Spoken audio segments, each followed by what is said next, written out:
Bonjour à tous, bienvenue ici pour Stop and Talks qu'on vous a proposé pendant toute la semaine du Salon de l'Agriculture ici sur le village Semences dans le hall 2.2 hébergé par le GNIS, le groupement national interprofessionnel des semenciers. 7e et dernière émission, on a été très bien accueillis.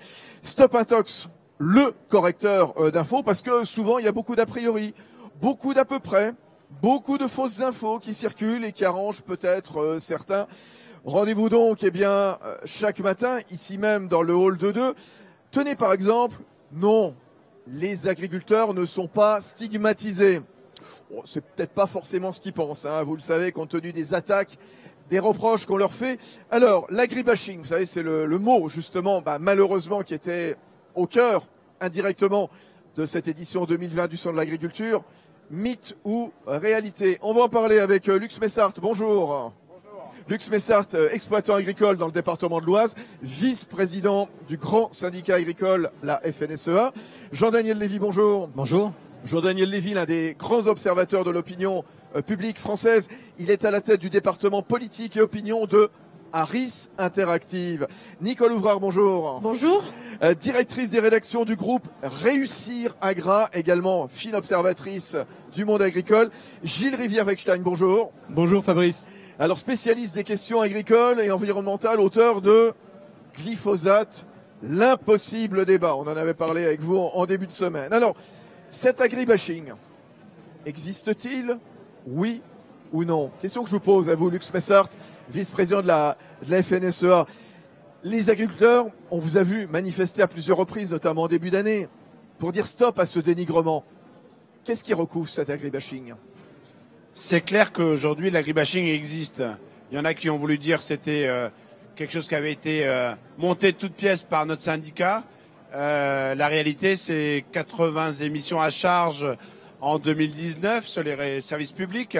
C'est des intrusions en élevage régulier. Qu'est-ce qu'il y a quand vous parlez d'émissions à charge sur le service public? C'est quoi? C'est pour dénoncer quoi et dire quoi, ces émissions, selon vous? C'est des émissions où, quel que soit le sujet, on parle des perturbateurs endocriniens, donc ce qu'on peut avoir aussi dans nos maisons. À chaque fois, derrière, c'est l'image du pulvérisateur.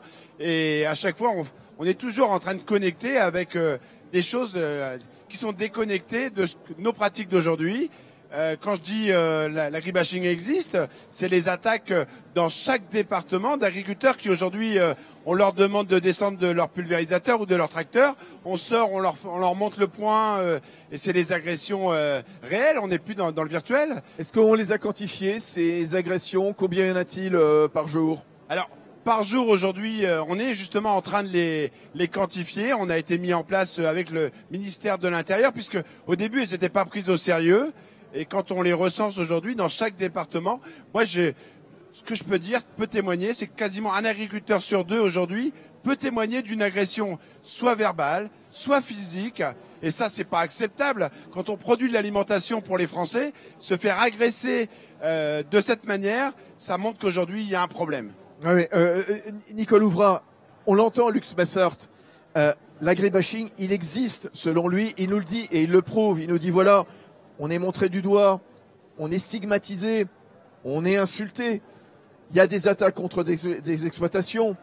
On pourrait rajouter aussi les arrêtés anti-pesticides pris par certains maires, Oui. voire des plaintes pour nuisances sonores, olfactives, parce qu'il y a un coq qui fait du bruit.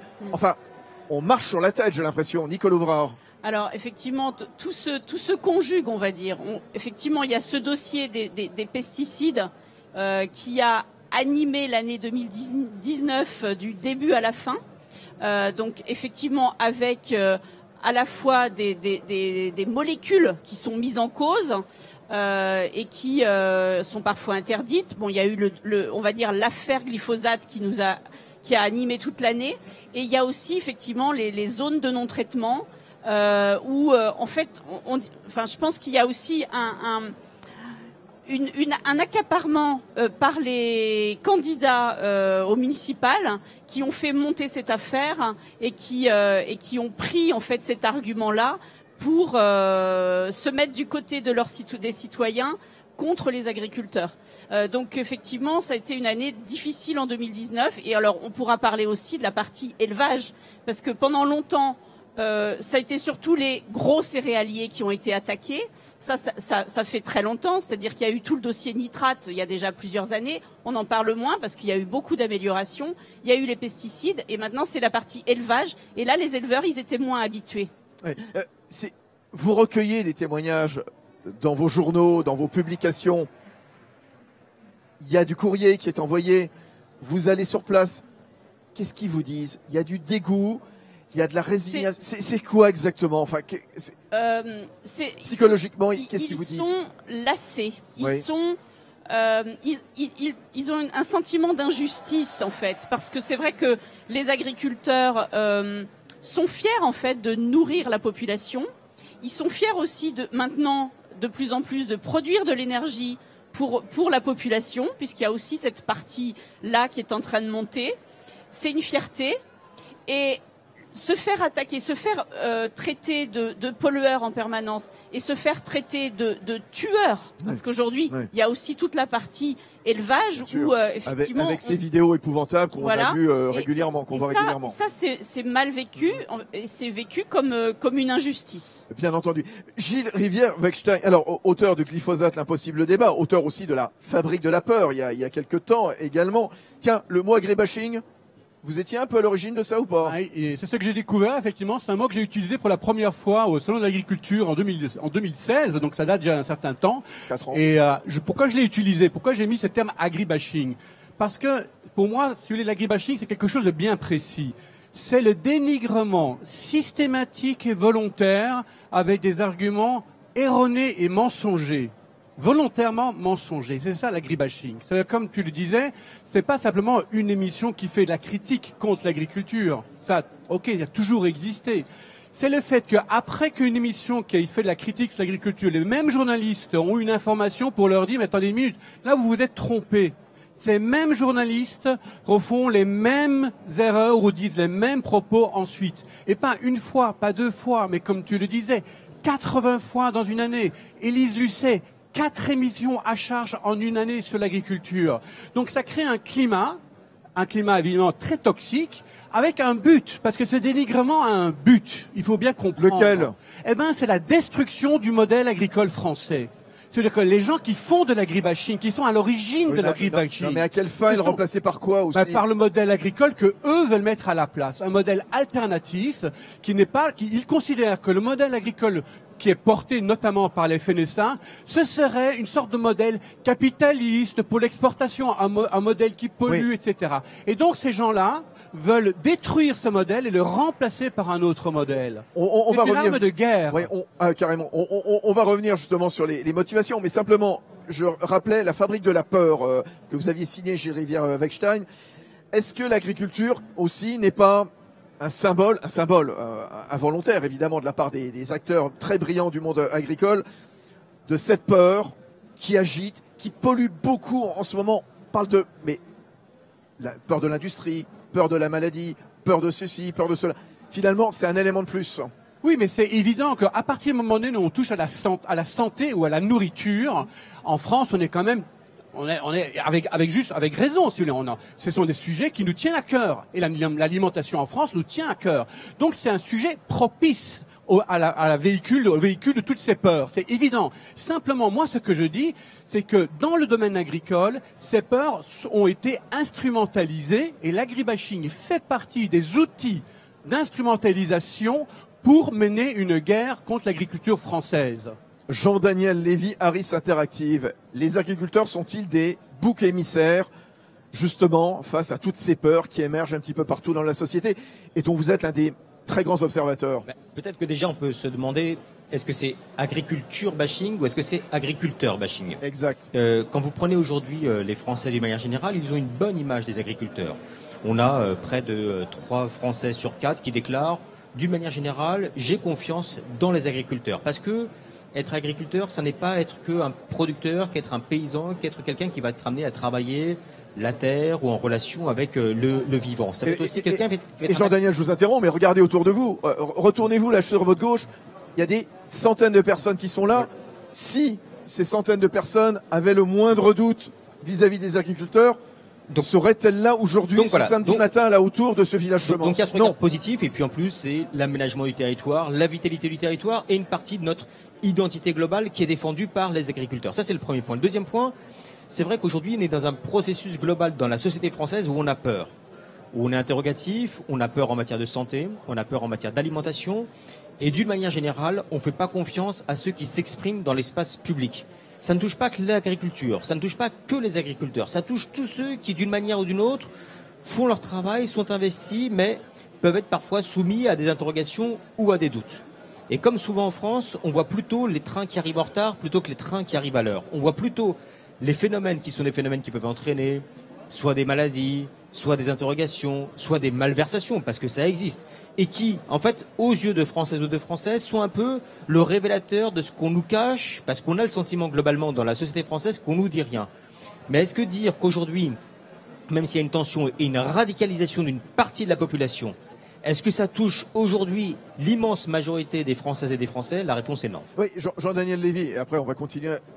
De qui émane, à votre avis, cet agribashing? Parce que vous nous parlez finalement d'une minorité de la population, et j'ai l'impression d'une minorité active, violente. On voit en fait tous ceux qui sont critiques à l'égard des bouchers, de ce qui peuvent être les abattoirs, enfin de toute une partie. Que pèsent les véganes en France? Je crois que c'est 1% à peine de la population. Les vrais, les véganes. En termes de pratique. Ouais. Après, il suffit qu'il y ait quelques mouvements radicalisés, qui soient pas très nombreux, mais qui soient terriblement efficaces, parce qu'ils sont organisés, parce qu'ils ont un objectif précis, ils ont l'arme et de la qui globalement communication. les renvoient. Et vous avez raison, qui considèrent en fait que le modèle agricole aujourd'hui est un modèle qui ne convient pas, notamment parce qu'il apparaît comme étant capitaliste au sens négatif du terme, productiviste au sens négatif du terme, et on est comme souvent en France. Quand on est inquiet à l'égard de l'avenir, on va avoir tendance à reconstruire un âge d'or a posteriori.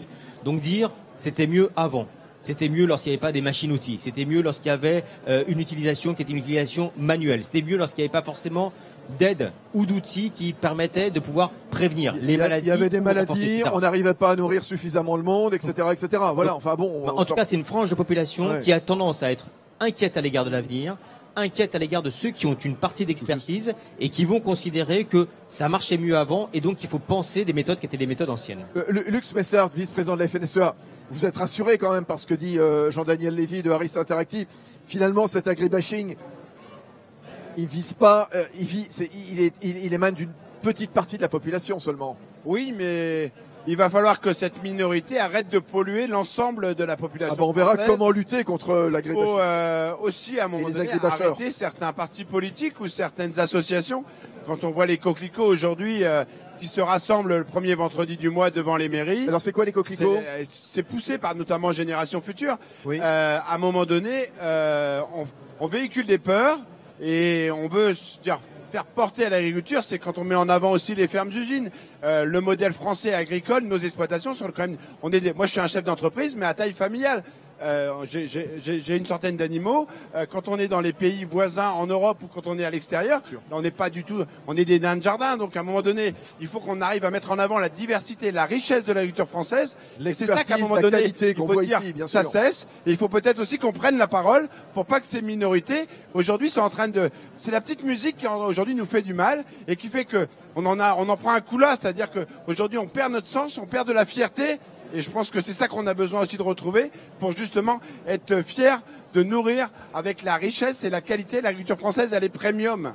Alors, Nicole Ouvrard, Gilles Rivière-Wechstein qui prend la parole. Allez-y, Madame Ouvrard. Oui, effectivement, ce qui est sûr, en tout cas, quand on rencontre les agriculteurs, quand on fait des reportages avec eux, etc., c'est que on a aujourd'hui un vrai mouvement d'évolution des pratiques. À la fois en élevage et en végétal et en culture, exactement. Et ça, c'est difficile à faire percevoir, mais n'empêche qu'il y a une vraie évolution des pratiques. Et moi, ce que je peux constater, en tout cas, c'est que on organise au niveau du groupe chaque année les controverses de l'agriculture et de l'alimentation, où on met en face à face des responsables du monde agricole avec des responsables d'ONG, d'associations environnementales. On est à la 3e édition. Il y a 2 ans, on était vraiment dans l'affrontement, en tout cas un débat difficile. Cette année, on a vu que les filières travaillent avec les ONG, avec les associations environnementales, Voilà. pour construire des filières, construire des cahiers des charges. Et aujourd'hui, on voit qu'en fait, c'est par là qu'on arrivera à lutter contre l'agribashing. C'est en construisant ensemble des filières et en avançant ensemble pour répondre à la fois à la société et aux Vous consommateurs. avez raison, il y avait avant-hier, ici même sur le plateau de Village Semence de Stop Intox, un des dirigeants de BASF en France. Et c'est vrai qu'on voit autour du concept de l'agroécologie comment BASF, la FNSEA, la Ligue de protection des oiseaux, etc. Oui. essayent de construire ou reconstruire quelque Oui. part un modèle Oui. pour répondre à toutes ces attentes. Exactement. Et il faut faire la différence justement entre ces ONG qui sont constructives. On voit la Fondation Nicolas Hulot, la LPO, même Greenpeace construit, WWF, etc. Et puis des ultras. Des ultras, Oui. exactement, des ultras qui sont plutôt dans la provocation permanente et qui ne sont pas dans la démarche de construction. Gilles Rivière-Weinstein. Alors pour revenir aux fondamentaux, premièrement, comme vous l'avez dit, c'est très important. Ce que disait Jean-Daniel Lévy. Voilà, effectivement, pour la majeure partie de la population, ils aiment les agriculteurs.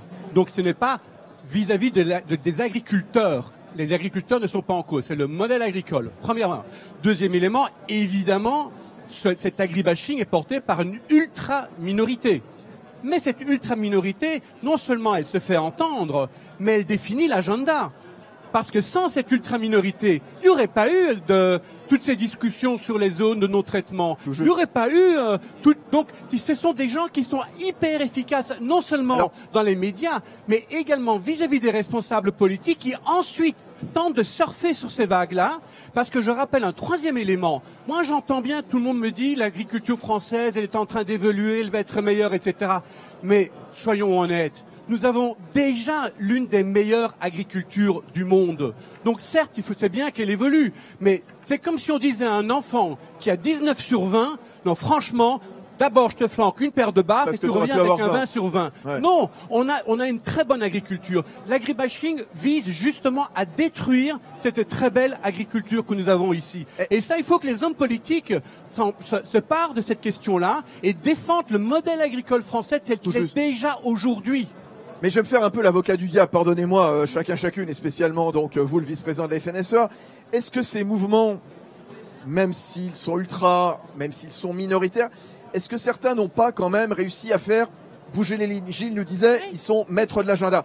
Est-ce que ces actions, finalement, n'ont pas abouti notamment à l'annonce de l'interdiction du broyage des poussins, de l'interdiction de la castration à vif des porcelets, etc., etc.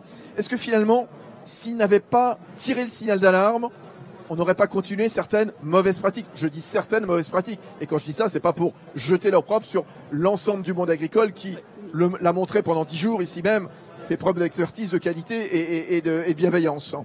Alors, sur certaines pratiques, on était les premiers, on l'a peut-être pas dit assez fort, c'est-à-dire notamment sur les abattoirs. Clairement, les minorités, les abattoirs qui n'étaient pas aux normes, et il y a eu un gros travail de fait des services vétérinaires. Parce que je pense aussi c'est qu'il faut remettre les choses à leur place. L'agriculteur peut pas être responsable de ce qui se passe dans les abattoirs ou dans d'autres dossiers. Donc là, il faut... Et derrière, ça a été dit tout à l'heure, c'est comment on fait pour redonner la parole à ceux qui savent, aux scientifiques. Quand on parle de science, à des spécialistes, à des professionnels. Aujourd'hui, c'est justement arriver à faire passer ces bons messages-là. Je pense qu'il y a un gros travail à faire. Et puis, par rapport à ce que vous disiez tout à l'heure, Jean-Daniel Lévy, oui, les Français aiment leurs agriculteurs, mais je pense que ce qu'il y a surtout besoin, c'est aujourd'hui de mieux connaître. Globalement, il y a de l'ignorance. Et c'est comment on fait pour arriver à passer à l'agriculture d'aujourd'hui. Emmanuel Vargon disait sur le salon, il y a 10 ans d'écart. Moi, je dis il y a au moins 20 ans d'écart entre ce qu'on fait dans nos fermes aujourd'hui et l'image que se fait le français de l'agriculture. Et pour terminer, le problème, c'est que l'agriculture, c'est un peu comme le foot. C'est-à-dire qu'il y a 66 millions, chacun a globalement son idée, un peu comme pour la composition de l'équipe de France. Jean-Daniel Lévy, je vous donne la parole, Nicolas Vrard, dans un instant. Comment expliquer ce décalage dans l'opinion? On parle de 10 ans, voire 20 ans, Lux Messart, à l'instant, entre les bonnes pratiques, ce mouvement vers lequel est engagée l'agriculture, et puis finalement, l'opinion, la sensation, le sentiment qu'ont les Français. Peut-être parce que d'une manière générale, en France, ce qui est gros, entre guillemets, on l'apprécie pas tellement, ou en tout cas, on va pas avoir tendance à lui faire confiance. On voit bien d'ailleurs que dans les évolutions globales, tout ce qui renvoie au circuit court, tout ce qui renvoie en fait aux agriculteurs de proximité, bien sûr. tout ce qui renvoie en fait à la production qui apparaît comme étant relativement locale est plébiscité de la part des Françaises et des Français. Pourquoi? Et effectivement, parce qu'ils se disent, on le connaît, on peut les voir, on peut identifier la manière dont il agit, et puis de toute façon, ce qu'il fait pour lui, il va aussi le faire pour nous. Donc globalement, on a des intérêts qui sont des intérêts communs. Avec la perception, de manière peut-être un peu plus diffuse, qu'on est aussi face à des gros agriculteurs, des grosses exploitations. On a bien vu par exemple le débat autour de la ferme de 1000 vaches, etc., où ça apparaît comme étant extraordinairement élevé. Et donc, qui dit extraordinairement élevé parle d'industrialisation, parle de déshumanisation, parle de mécanisation, parle de rentabilité et parle donc dans ce contexte-là d'une agriculture qui est une agriculture à caractère mercantile, industrielle, financière et qui ne serait pas tournée. Qui est quand même la minorité là encore. Hein. Là encore une fois, je ne vous dis pas la mais bien sûr, mais beaucoup plus un certain nombre de représentations et qui donne donc à voir que on est face à des personnes qui sont plus des personnes qui apparaissent comme étant actionnaires d'une industrie que des acteurs ou ceux qui sont proches de la paysannerie. Nicole Ouvrard. Oui, je voulais quand même réagir par rapport à ce que vous dites parce que il faut quand même le reconnaître. Je pense qu'il y a eu des excès d'utilisation, notamment de pesticides, dans les années passées, dans les années 90, on va dire, avec une systématisation des traitements et on en est revenu aujourd'hui. Mais effectivement, je pense qu'on paye aussi peut-être un manque de vigilance à un moment donné. Et que le consommateur, à un moment aussi, a eu raison de se poser des questions sur la qualité de son alimentation, de son agriculture. On était sur des objectifs de rendement, enfin le maximum. Aujourd'hui, on en est loin.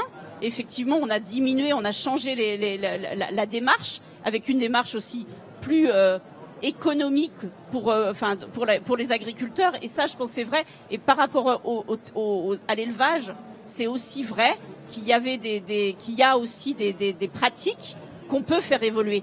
Mais en fait, ce que je voulais rajouter, c'est que on voit que la recherche est en train d'accompagner ça, notamment au niveau du matériel agricole. Bon, on utilisait la pulvérisation de traitements phyto.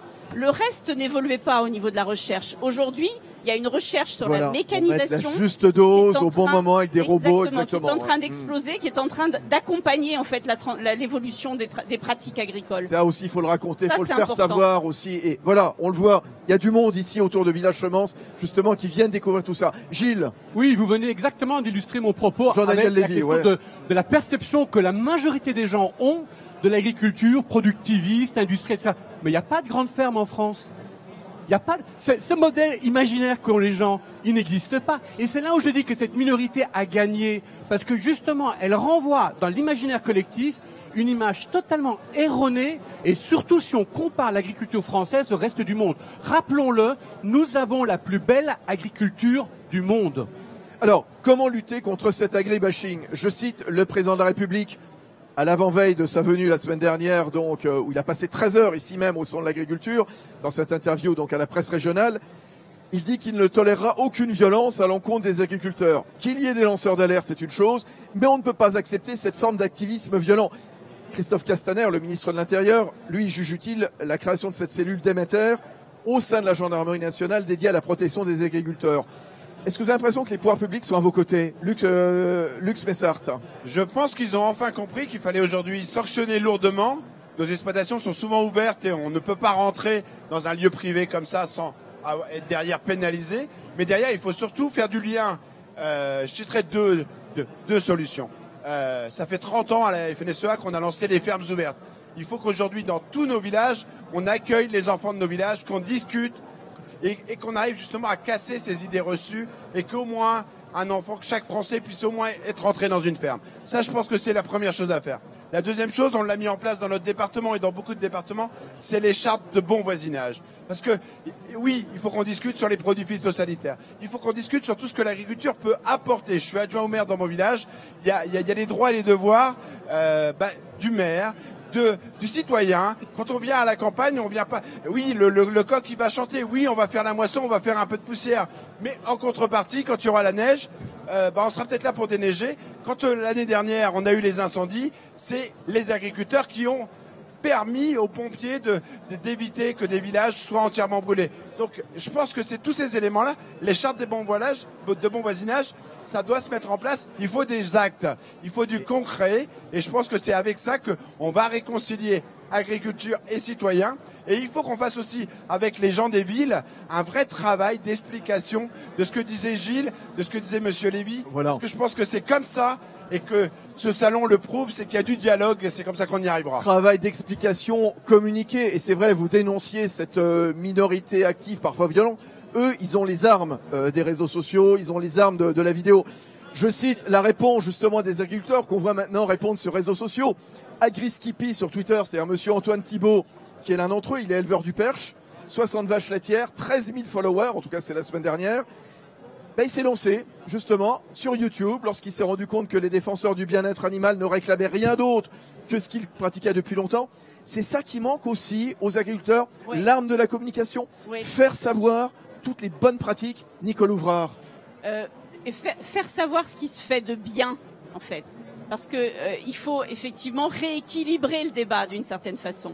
Dans mon groupe, on a créé une plateforme vidéo qui s'appelle weloveagri.fr. Ah, oui. Donc on est dans cette démarche-là, d'essayer de montrer ce qui marche, parce que en fait, et les belles expériences. Et on a créé récemment une newsletter qui s'appelle AgriGood News. Donc pour là aussi montrer ce qui va, et donner aussi aux agriculteurs des outils en fait pour montrer le côté positif de l'agriculture dans tous les domaines. Jean-Daniel Lévy, Harris Interactive. Il y a peut-être déjà le premier aspect qui serait au sein de la profession montrer qu'il n'y a pas forcément toujours les agriculteurs ou l'agriculture en tant que telle, et dire que quand il y a des actes qui apparaissent comme étant inconcevables, Oui. ou qui apparaissent comme étant déviants, une prise de position ferme. Vous avez tellement Qui permettent raison. de On a dire- l'impression que souvent il y a une espèce de chape de plomb. C'est ça. Vous avez raison. Ou d'omerta. C'est-à-dire de dire, ça ne correspond pas à nos valeurs, Ouais, ça ne correspond pas à nos pratiques, ça ne correspond pas à la manière dont l'immense majorité des agriculteurs peuvent être amenés à faire. Il y a, comme dans tout type de secteur, des brebis galeuses, et donc dans ce contexte-là, il y a une dénonciation. Ça, c'est le premier aspect. C'est vrai que Et c'est puis le deuxième important. point, c'est est-ce qu'on arrive à passer d'un registre où on a la perception d'un regard qui va être un regard technique à un regard humain. Si on a la perception dans la société française que ce sont vraiment des hommes et des femmes qui sont là, qui aiment leur métier, qui sont présents et qui, d'une manière ou d'une autre, font quelque chose dont ils vont à titre personnel Avec leur cœur et leur bénéficier, âme. Ouais, oui, bien ou sûr. qui même en matière de Bien sûr. santé vont être de nature à qui vont eux-mêmes faire manger à leurs enfants ou manger à leurs proches, il n'y a pas de raison que cette population-là ait la volonté d'empoisonner ses proches ou sa Bien famille. entendu, Donc voilà, bien donc, entendu. donc plus on arrivera à changer de registre sur ces deux points-là, plus on peut penser que l'agribashing aura tendance à baisser. Alors justement, et c'est Nicole Ouvrard qui nous disait tout de suite, elle a lancé le site weloveagri.fr. Après l'agribashing, est-ce le moment de l'agri-loving? Allez, petit tour de table, chacun et chacune. Lux Mertens. Non mais là je vous rejoins entièrement, et je le dis régulièrement, les agriculteurs sont des passionnés, ils ont un cœur, et on l'a peut-être été justement trop technique. On dit toujours que Et après vous, Lux Mertens, vous demandez du temps aussi au public pour dire regardez ce qu'on fait. Voilà. du temps, en tout cas on n'en a pas trop, en tout cas il faut agir maintenant. Moi il y a Christian Prudhomme qui est venu sur le salon, il a dit à un Le coureur, patron du Tour de France. on dit baisse la tête, t'auras l'air d'un coureur. Il dit lève la tête, agriculteur, tu seras Bon. fier. Et je pense que c'est ça, relever la tête et soyons fiers de notre beau métier. Tour de table rapide. Gilles, l'agri-loving maintenant, c'est ça? Oui, bien on sûr, ouvre il une faut- nouvelle page. Oui, et il faut surtout gagner pas la guerre de la violence physique, la Bon. guerre de la violence rhétorique. Ni- Parce que c'est dans le combat des idées qu'il faut mener ce combat. Et des actes. Nicole Ouvrard. Eh bien, moi, je trouve que ce salon, cette édition est une bonne preuve. Il y a énormément d'initiatives très positives et qui va vers le citoyen et le consommateur. Le mot de la fin, ça sera Jean-Daniel Lévy. Est-ce que les Français peuvent imaginer une France sans agriculteurs? La réponse est non. Non. Donc voilà, donc après, un des enjeux, ça sera comment faire en sorte pour pouvoir préserver la France avec des agriculteurs Il faut qui sont qu'on présents. parle d'agri-loving désormais, c'est ça? Ou en tout cas de manière la plus positive possible et montrer dans quelle mesure on peut bien nourrir la société française, voire le monde entier. Merci à tous les quatre. Lux Massard, vice-président de la FNSEA, Jean-Daniel Lévy, directeur politique et opinion chez Harris Interactive, Nicole Ouvrard à la tête des rédactions du groupe Réussir Agra et Gilles Rivière-Wechstein, auteur de Glyphosate, l'impossible débat. Merci à vous, c'était bien Stop Intox pendant toute la semaine ici dans le hall 2-2 du village Chemance. Merci à tous de nous avoir suivis, de nous avoir accueillis. Il y a beaucoup de monde, beaucoup d'applaudissements, beaucoup de jeunes, c'est ça aussi le salon de l'agriculture. Des centaines de milliers de visiteurs. Bonne journée à tous, bon week-end.